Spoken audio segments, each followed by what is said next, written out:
बिस्मिल्लाहिर्रहमानिर्रहीम। मोहतरम नाजरीन और सामाइन, अस्सलाम वालेकुम वरहमतुल्लाहि वबरकातुहू। बच्चों की परवरिश कैसे करें?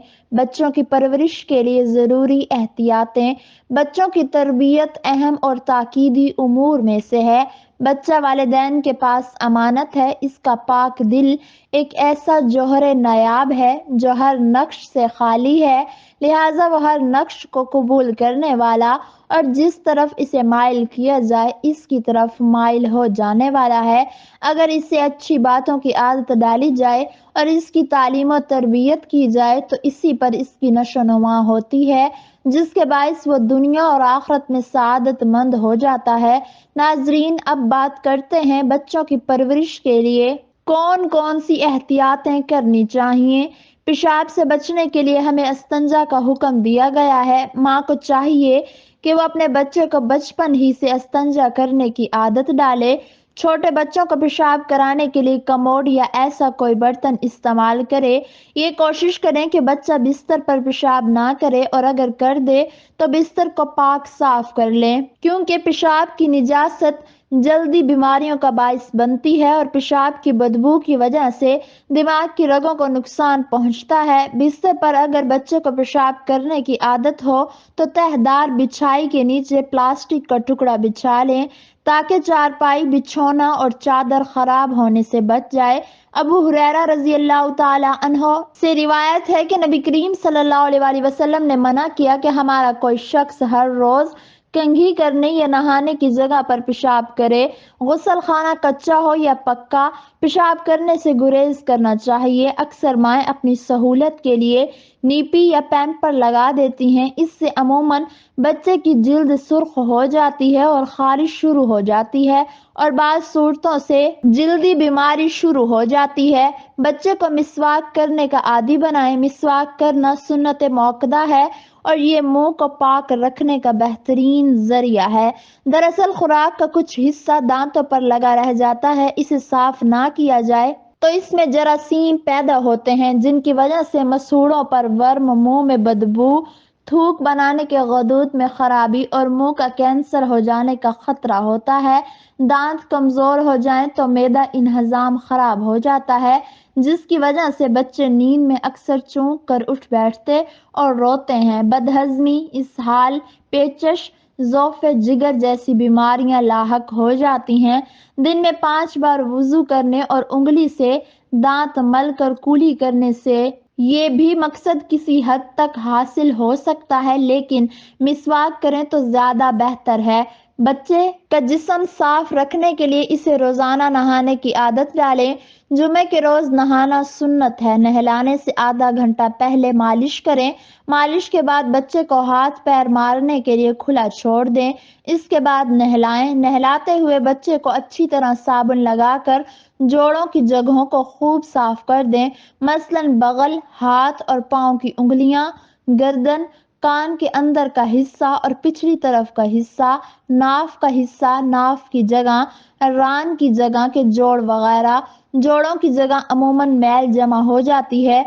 बहुत छोटे बच्चों के हाथ, बगल, रान के जोड़ चूंकि पूरी तरफ नहीं खुल पाते, इसलिए एहतियात से इनको खुश्क किया जाए। गुस्ल करते वक्त यकदम सर पर पानी मत डालें, इससे सरसाम और जुकाम हो सकता है, क्योंकि दिमाग इंतहाई नाजुक और हसास होता है। इसलिए पहले हाथ, पैर, मुंह धोएं। इस तरह दिमाग ठंडक बर्दाश्त करने के लिए आमादा हो जाता है। इसलिए गुस्ल का मसनून तरीका बेहतरीन है, यानी पहले हाथ धोएं, 3 बार नाक में पानी डालें, 3 बार हाथ धोएं। सर और कान का मसा करने के बाद सर पर पानी डालें, फिर दाएं और बाएं तरफ बारी बारी पानी डालें, आखिर में पाँव धोएं और बच्चों को गुस्ल के मसनून तरीके से नहलाएं कि ताकि बच्चे मसनून तरीका सीख जाएं। दिन भर मुंह और हाथ नंगा रहने की वजह से गिर्दो गुबार का शिकार हो जाते हैं। बच्चों को 7 साल की उम्र में وضو اور نماز کا طریقہ سکھائیں۔ جو والدین خود نماز کی پابندی کرتے ہیں ان کے بچے بھی نماز کے پابند ہوتے ہیں۔ نماز اللہ تبارک و تعالی سے دعا، رحمت اور استغفار کرنے کا وہ ذریعہ ہے جو خود اللہ تعالی نے ایک مسلمان کے لیے فرض قرار دیا گیا ہے۔ نماز سے بدن میں چستی، طبیعت میں فرحت اور اوقات میں نظم و ضبط ہوتا ہے۔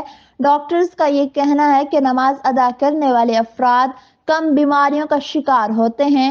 جوڑوں کے درد، پیٹ کی بیماریاں اور جلد کی بیماریاں ان سے محفوظ رہتے ہیں، اور فجر کی نماز ادا کرنے سے سحر خیزی کی عادت پیدا ہوتی ہے۔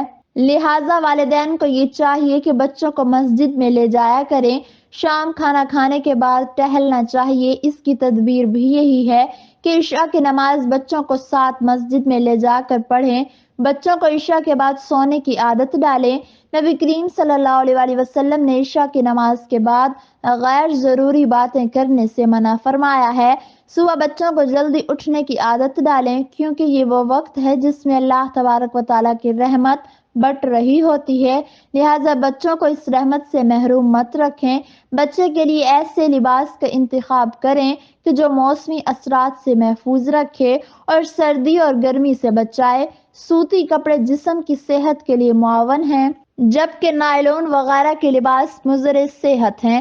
یہ خون میں حدت پیدا کرتے ہیں، ہوا کی جسم تک پہنچنے میں رکاوٹ بنتے ہیں۔ لباس میں حدود 70 کا بھی خیال رکھیں، اور یہ یاد رکھیں کہ کپڑے پہننے سے پہلے اچھی طرح جھاڑ لیں، تاکہ اگر کوئی کیڑا یا تنکا یا سوئی وغیرہ ساتھ چپکی رہ گئی ہے تو جھڑ جائے، ورنہ بچے کے لیے تکلیف کا باعث ہوگی۔ بچے کو عادت ڈالیں کہ وہ کپڑوں پر کھانے پینے کی اشیاء نہ گرائے۔ گندے ہاتھ کپڑوں سے صاف کرنے کی بجائے تولیے سے صاف کریں۔ ناک اور ہاتھ صاف کرنے کے لیے بچے کی جیب میں چھوٹا سا رومال رکھیں تو زیادہ بہتر ہے۔